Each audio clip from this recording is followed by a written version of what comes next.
While most US states have begun to reopen their economies, the unprecedented job losses tsunami we face continues. On Thursday, we learned that the previous 2.4 million Americans submitted their first request for unemployment money over the previous week, which increased the total to 38.6 million for this pandemic. See this table to get an idea of how badly it pitted the things we witnessed during the last recession. This is the largest increase in unemployment with a wide margin in United States history. And analysts are expecting a larger number once again next week. And in this case, the figures tells us that we are facing something really terrible. During the month of February, the number of Americans currently employed reached 152,463,000. If you take 38.6 million workers applying for unemployment benefit during this crisis and divide it by 152,463,000, you will find that this gives you more than 25%. In other words, more than 1 in 4 jobs in the United States is already gone, and more than a week of job losses will occur. And of course, not everyone who loses a job actually demands unemployment benefits. So the real percentage of Americans who lost a job would be even higher. It was hoped that unemployment figures will begin to normalize after states began to reopen their economies, but this has not really happened so far. For example, Georgia was one of the first states to begin lifting restrictions, but that state also now leads the country in terms of the proportion of its workforce applying for unemployment assistance. Georgia's early move to start easing stay-at-home restrictions nearly a month ago has done little to stem the state's flood of unemployment claims, illustrating how hard it is to bring jobs back while consumers are still afraid to go outside. Weekly applications for jobless benefits have remained so elevated that Georgia now leads the country in terms of the proportion of its workforce applying for unemployment assistance. A staggering 40.3% of the state's workers, 2 out of every 5, has filed for unemployment insurance payments since the coronavirus pandemic led to widespread shutdowns in mid-March. A Politico review of Labor Department data shows. Our politicians did not really understand how they were doing when they started closing the state after the state. By 2020, the US economy was in a very fragile state and was already rapidly moving towards the recession zone, and now the fear of COVID-19 exploded all our economic bubbles. The United States economy is currently on a death spiral, and a survey conducted by a Census Bureau came only with some dazzling figures. Nearly half of Americans say that either their incomes have declined or they live with another adult who has lost pay through a job loss or reduced hours, the Census Bureau said in survey data released Wednesday. More than 1/5 of Americans said they had little or no confidence in their ability to pay the next month's rent or mortgage on time.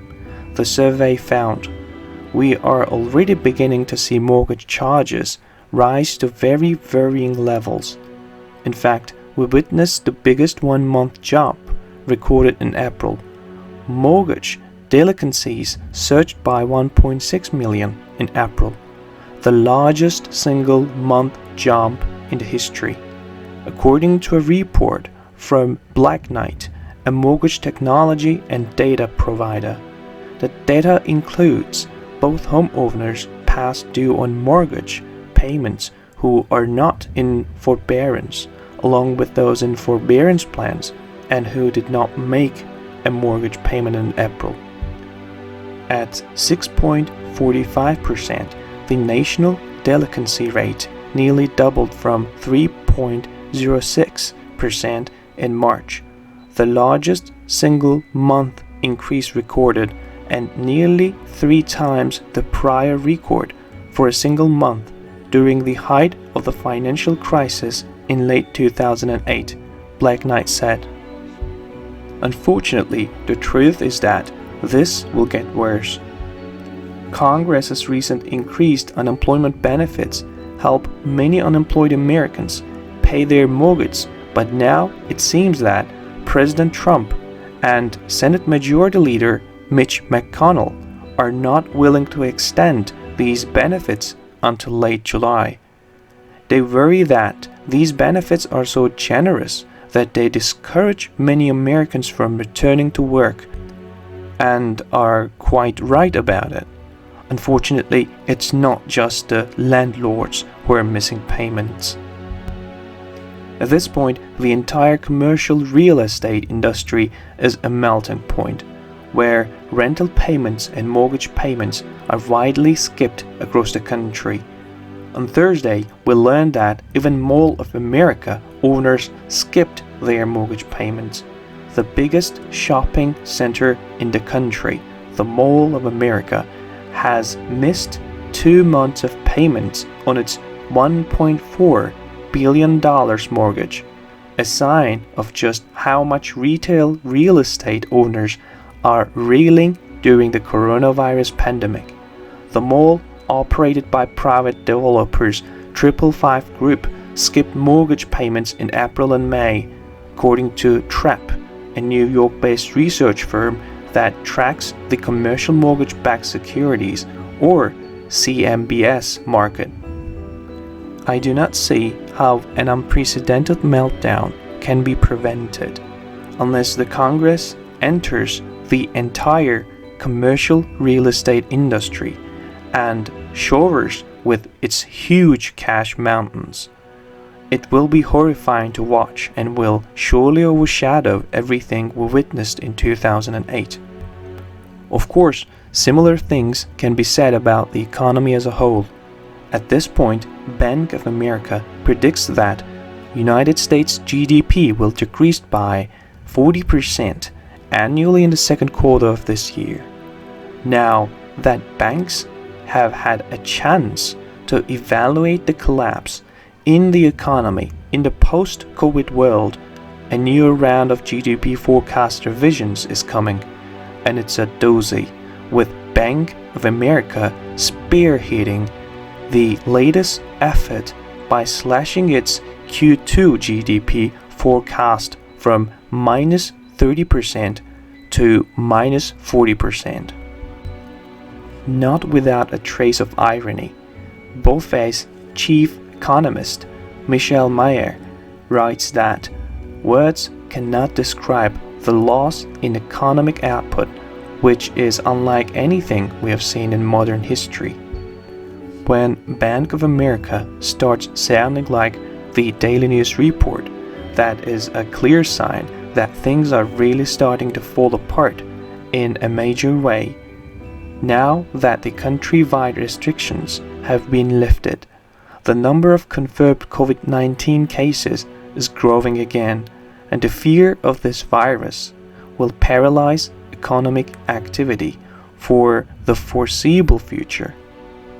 And what most Americans still don't understand is that what we have experienced so far is just the beginning.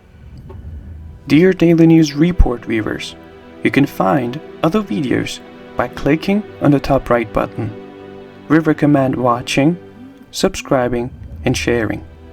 Thanks in advance. Most of the idea, comment, information, and criticism containing in these videos have been created by Daily News Report.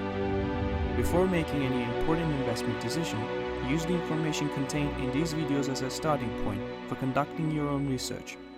If you make any investment or legal decision, it is advised to consult an expert before making this decision.